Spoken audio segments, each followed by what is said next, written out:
Mystery, history, cryptid creatures, and paranormal activities. This is the Creeps and Crawls Mystery Hour podcast, and I'm your host, Creeps. Imagine you're an old world Nord. You're in the mountains on an exploration. You hear from behind you, thump, thump, thump, and it echoes in your ears.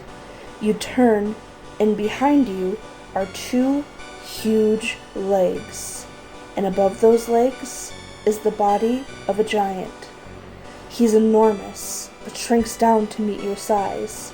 Scared, you run fleeing the scene, but he grows 2 stories high, and unlike Thor's visit to the giants, where they fed and tested him, you were snatched up and devoured, being gnashed inside the giant's gnarly jaws.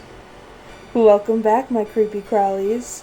As you know, I did a video on giants a bit ago, and it was interrupted. I have since revised the script to suit the needs and what needs to be said. The cryptid giants are portrayed in all types of fiction, and in every continent in the world. These creatures are literally enormous beings, sometimes with powers and sometimes with multiple appendages, or even like a cyclops with one eye. And we're going to start with probably the most famous of giants, the Grecian giant. Now, prior to the gods in ancient Grecian folklore, there were the Titans, which were seen as gigantic predecessors to the gods. One of these Titans was Gaia, who birthed the giants that roamed the earth. She birthed giant titans such as Kronos with the great titan Ouranos. She once also birthed the Cyclops and the Phoenicians. These were not considered gods and were not considered beasts.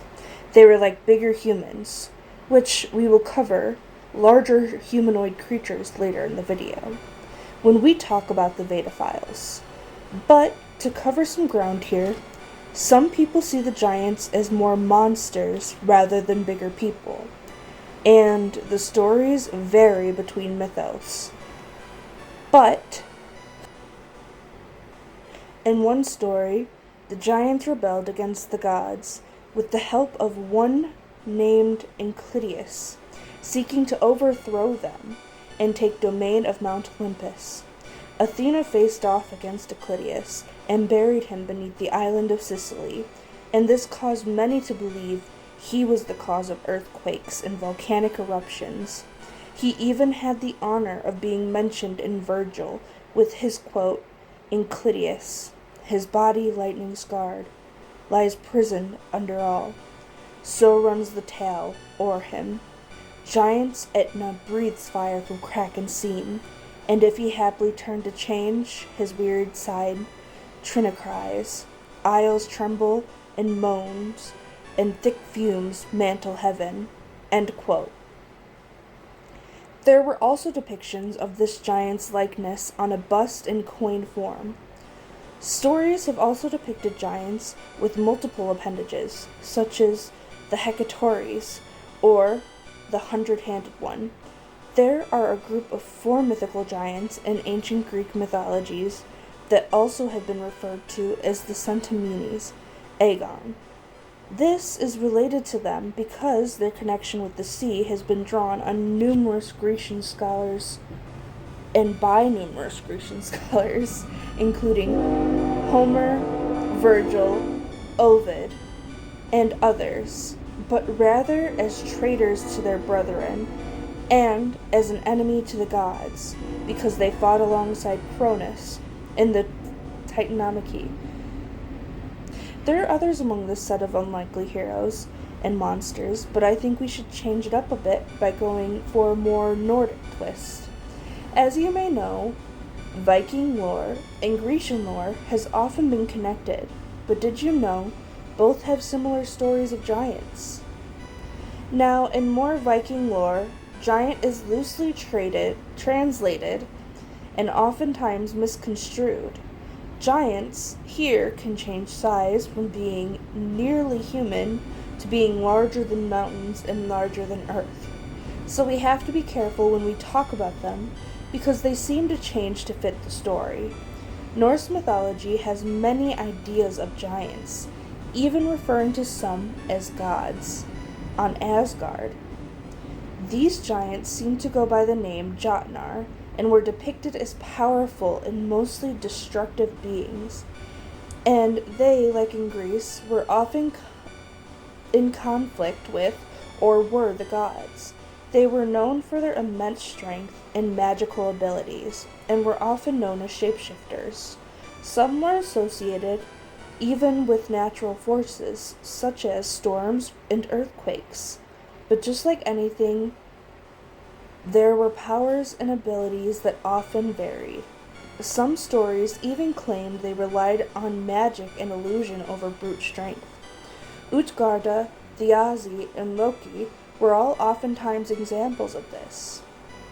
Others, like Thermor or the Master Builder, a mountain giant, were used for more force rather than magic, and it is said that the horse Savardi, with the giant that built the wall around Asgard, built it so tall and powerful that no other Jotun could scale it or break it, yet so masterfully constructed it that not even an ant could find a crack wide enough to crawl through, and had Loki not interrupted it, would have been built in only one season.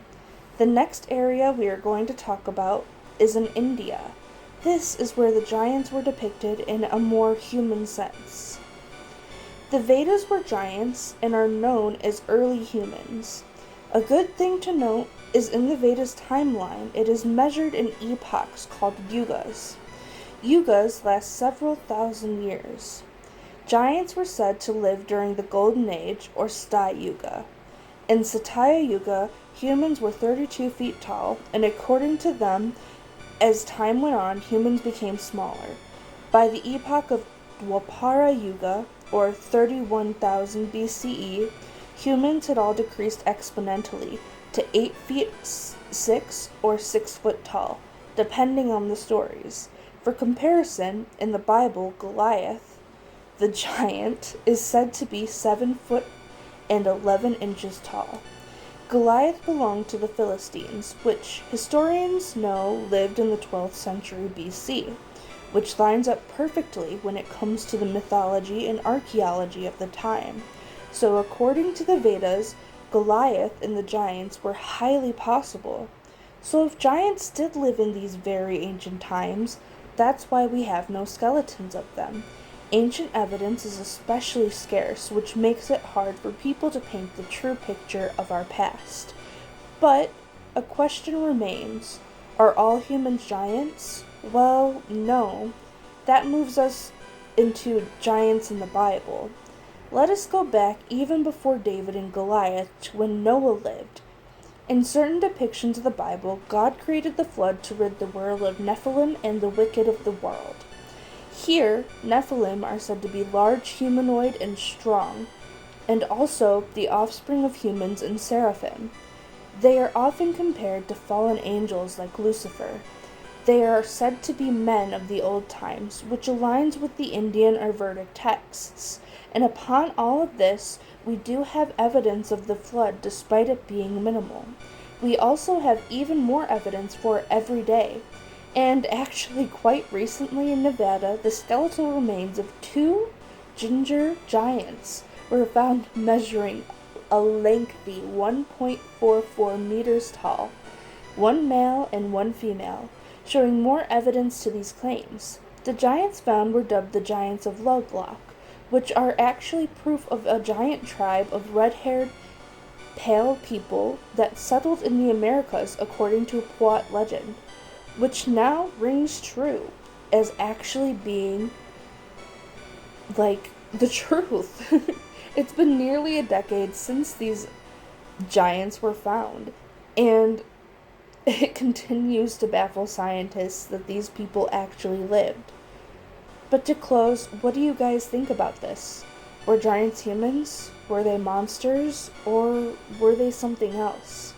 Tell me in the comments down below, and thank you for watching, and stay creepy, my friends.